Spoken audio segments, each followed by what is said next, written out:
ಬಸ್ನಲ್ಲಿ ಕಳೆದುಕೊಂಡಿದ್ದ 10 ತೊಲ ಬಂಗಾರದ ಒಡವೆಗಳನ್ನು ಪತ್ತೆ ಹಚ್ಚಿ ವಾರಸುದಾರರಿಗೆ ಹಸ್ತಾಂತರಿಸಿದ ಹುಮನಾಬಾದ್ ಪೊಲೀಸ್ ಅಧಿಕಾರಿಗಳು.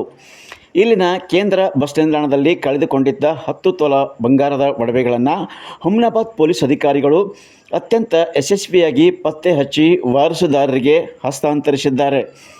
ಬಂಗಾರದ ಒಡವೆಗಳನ್ನು ಕಳೆದುಕೊಂಡವರನ್ನು ಜೇವರ್ಗಿ ತಾಲೂಕು ದತ್ತನಗರ ನಿವಾಸಿ ಆರತಿ ದಿನೇಶ್ ಠಾಕೂರ್ ಎಂದು ತಿಳಿದುಬಂದಿದೆ. ಅವರು ಹುಮನಾಬಾದ್ ಕೇಂದ್ರ ಬಸ್ ನಿಲ್ದಾಣದಲ್ಲಿ ಮುಗನೂರಕ್ಕೆ ತೆರಳುವ ಸಂಬಂಧ ಬಸ್ನಲ್ಲಿ ಹತ್ತಿದ್ದರು. ಈ ವೇಳೆ ಬಸ್ ಬಿಟ್ಟು ಹೋಗಿತ್ತು. ಆ ಸಂದರ್ಭದಲ್ಲಿ ತನ್ನ ಬಂಗಾರದ ಒಡವೆಗಳನ್ನು ಕಳೆದು ಹೋಗಿರುವ ಕುರಿತು ಹುಮನಾಬಾದ್ ಪೊಲೀಸ್ ಠಾಣೆಯಲ್ಲಿ ದೂರಿದ್ದರು.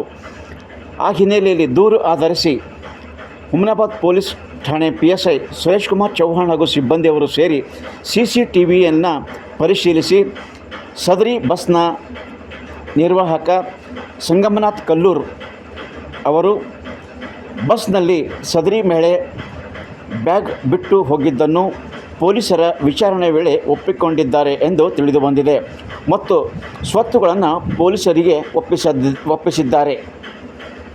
ಬಳಿಕ ಪೊಲೀಸ್ ಅಧಿಕಾರಿಗಳು ಪ್ರಕರಣ ದಾಖಲಿಸಿದ್ದ ಮಹಿಳೆಯನ್ನು ಆಹ್ವಾನಿಸಿ ಕರೆಸಿ ಎಲ್ಲ ಸ್ವತ್ತುಗಳನ್ನು ಹಸ್ತಾಂತರಿಸಿದ್ದಾರೆ ಮತ್ತು ನಿರ್ವಾಹಕ ಸಂಗಮನಾಥ್ ಕಲ್ಲೂರ್ ಅವರನ್ನು ಹುಮನಾಬಾದ್ ಪೊಲೀಸ್ ಠಾಣೆ PSI ಸುರೇಶ್ ಕುಮಾರ್ ಚೌಹಾಣ್ ಅವರು ಶಾಲು ಹೊದಿಸಿ ಸನ್ಮಾನಿಸಿ ಶುಭ ಕೋರಿದ್ದಾರೆ.